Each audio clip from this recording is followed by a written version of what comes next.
बच्चों good morning. आज का जो अगला जो टॉपिक है हमारा वो है लंबाई का मापन। लंबाई का मापन। इसमें बच्चों जैसे कोई साधारण सी लंबाई होती है उसको हम आसानी से नाप सकते हैं। जैसे मीटर स्केल है, वर्नियर है, वर्नियर कैलिपर्स, वर्नियर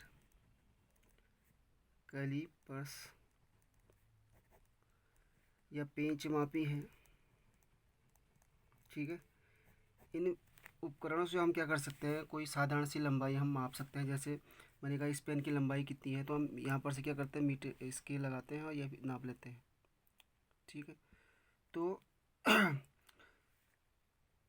किसी भी उपकरण से हम जो भी लंबाई मापते हैं वो सिर्फ हम उसके लीस्ट काउंट तक ही माप सकते हैं। या न्यूनतम से न्यूनतम हम क्या कर सकते हैं उसकी, जैसे एक मीटर स्केल का जो सेंटीमीटर वाला पार्ट होता है उसका जो लीस्ट काउंट काउंट होता है, अल्पतमांक, लीस्ट काउंट काउंट को बोलते हैं अल्पतमांक। वो होता है 1 मिलीमीटर। यानी हम 1 मिलीमीटर तक ही क्या कर सकते हैं,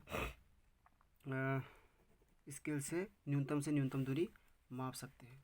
वैसे वर्नियर कैलिपर्स का 0.01 होता है, पेंच मापी का अलग होता है, स्क्रू गेज होता है अलग होता है। तो हम एक जो लंबाई मापेंगे मीटर स्केल से या फिर वर्नियर कैलिपर से, पेंच मापी, साधारण सी लंबाई माप सकते हैं या फिर न्यूनतम से न्यूनतम भी माप सकते हैं। बहुत अधिकतम नहीं माप सकते हैं।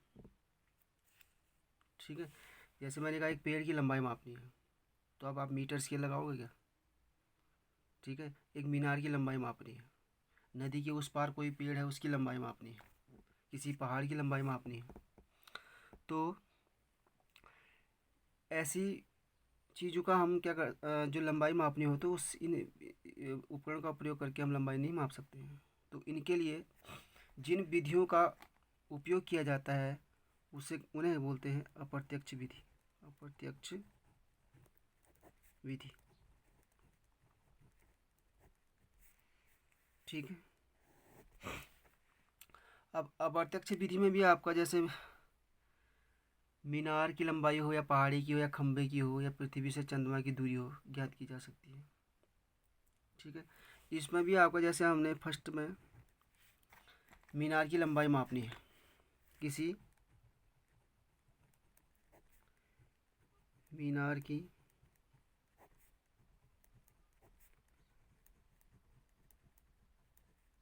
लंबाई का मापन।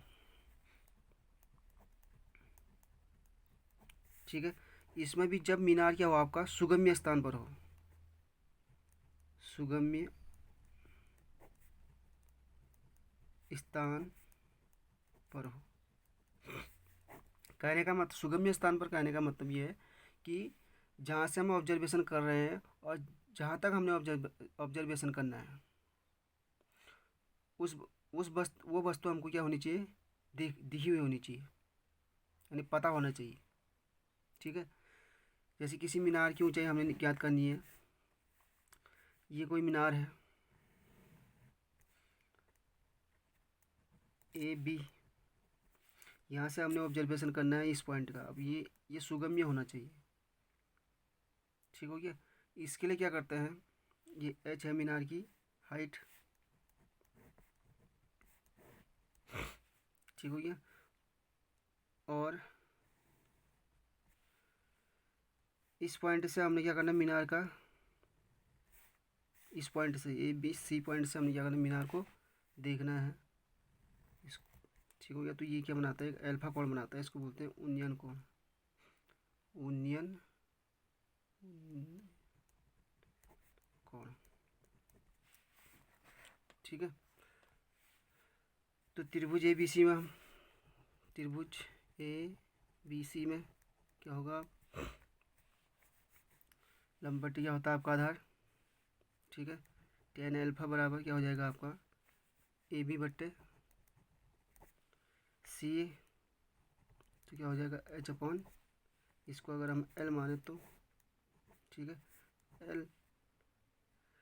तो इससे हमको क्या प्राप्त हो सकती है, ये जो अल्फा कोण है वो सेक्सटेंट से माप सकते हैं। सेक्सटेंट जो एक सेक्सटेंट ये कोण मापने का यंत्र है, कोण मापने का यंत्र।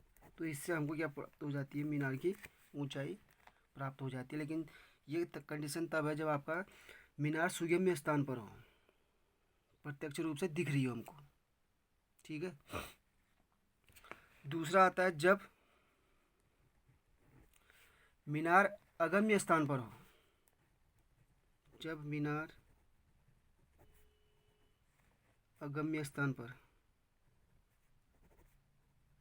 अगम्य स्थान पर हो। कहने का मतलब है कि जैसे नदी है, नदी के उस पार कोई पेड़ है, उसकी लंबाई मापनी है। कोई नदी के उस पार कोई मीनार है, उसकी लंबाई मापनी है, ठीक है। तो उसके लिए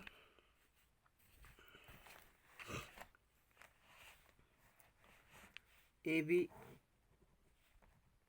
के आपका कोई मीनार है या कोई पेड़ है, ठीक है। तो इस पर एक कोण बनाते हैं, ये अल्फा, ये आपका बीटा। ये दूरी हमको मालूम होती है डी, और ये हमारी लंबाई है। ये दूरी हमको मालूम होती है डी, और ये आपकी लंबाई है, ठीक हो गया। तो इसी में हम निकालते हैं त्रिभुज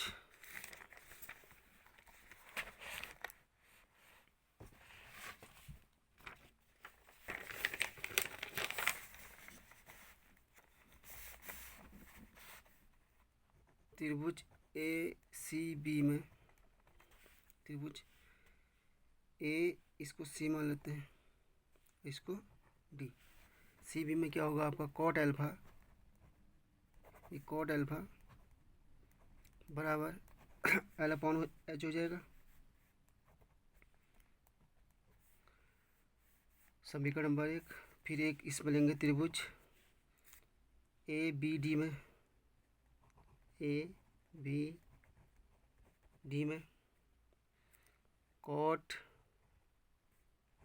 बीटा बराबर, ये बीटा है, बीटा बराबर क्या होगा आपका L plus D upon H, L plus D upon H, ठीक है।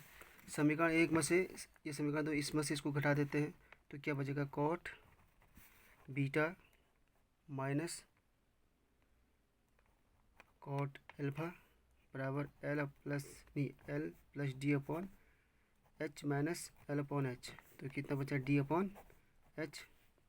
तो हमने निकालनी है ये हाइट, एच बराबर क्या हो जाएगा आपका D upon cot beta minus cot alpha. ये आपको दिया रहेगा ये वाली डिस्टेंस जो है। तो इससे हम क्या निकाल सकते हैं, चाहे मीनार हो कोई नदी के पार या फिर पेड़ हो, उसकी लंबाई हम ज्ञात कर सकते हैं।